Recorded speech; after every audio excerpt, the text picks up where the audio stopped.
Day 2 में basic बातों को थोड़ा और आगे लेके जाते हैं, जहाँ पे जीएसटी रजिस्ट्रेशन की बात करेंगे, किन लोगों को जीएसटी रजिस्ट्रेशन करानी होती है और उनके रीजंस क्या होते हैं। आप इनका स्क्रीनशॉट ले लीजिए सबसे पहले। अगर ये रीजन नहीं है और आपका अगर टर्नओवर गुड्स के केस में 40 लाख को और सर्विसेज के केस में 20 लाख को एक्सीड कर जाता है, तो मैंडेटरी है कि आपको जीएसटी रजिस्ट्रेशन करानी है। स्पेशल कैटेगरी स्टेट में आपकी 20 लाख और 10 लाख की लिमिट है। जीएसटी में सबसे इंपॉर्टेंट है हमारा टैक्सेबल इवेंट, जिसको हम कहते हैं सप्लाई। सप्लाई में 3 शेड्यूल्स हैं, जहां पे स्पेसिफिकली कहा गया है कि अगर किसी ट्रांजैक्शन में कंसिडरेशन नहीं है, तब भी मैं मान लूंगा उसको सप्लाई है। शेड्यूल 2 कहता है कि वो सप्लाई नहीं होके भी सप्लाई है, मैं उसको डीम्ड मान लूंगा कि वो सप्लाई है। शेड्यूल 3 कहता है कि इन एक्टिविटीज को मैं सप्लाई मानूंगा ही नहीं। इस सप्लाई के कंसेप्ट को आने वाली वीडियोस में और डिटेल में डिस्कस करेंगे। सेलर और बायर होता है हमारा सप्लाई एक्टिविटी में। सेलर गुड्स और सर्विसेज को सेल करता है, वो कुछ बाहर बेचता है, इसीलिए आउटपुट हो जाता है उसका आउटपुट टैक्स लायबिलिटी।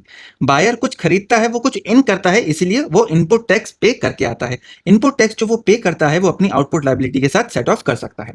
अगर मेरा सप्लायर और place of supply same state में है, तो मैं कहूंगा उसे इंट्रा स्टेट सप्लाई, यानी दिल्ली से दिल्ली में ही सेल हुई। सेलर और प्लेस ऑफ सप्लाई मेरा दिल्ली था, तो इसे मैं इंट्रा स्टेट सप्लाई कहूंगा। अगर मैं दिल्ली से हरियाणा भेजता हूं सामान, 2 स्टेट्स हो गई, डिफरेंट स्टेट्स हो गई, यहां पर मैं इसे कहूंगा इंटर स्टेट सप्लाई, जिसके ऊपर मैं आईजीएसटी चार्ज करूंगा। इंट्रा में सीजीएसटी और एसजीएसटी और इंटर में आईजीएसटी। ऐसे ही अगर हम इंट्रा स्टेट की बात करें, यहाँ पे हमारी कुछ यूनियन टेरिटरीज हैं। यूनियन टेरिटरीज के केस में हम सीजीएसटी और यूटीजीएसटी चार्ज करते हैं। इंट्रा के केस में हम यहाँ पे एसजीएसटी चार्ज नहीं करते इन यूनियन टेरिटरीज में। अगर दिल्ली से किसी यूनियन टेरिटरी यानी चंडीगढ़ में सामान जा रहा है, तो मैं उसे इंटर स्टेट कहूंगा, और अगर चंडीगढ़ से चंडीगढ़ में ही जा रहा है, तो उसे मैं इंट्रा स्टेट कहूंगा और यूटीजीएसटी चार्ज करूंगा।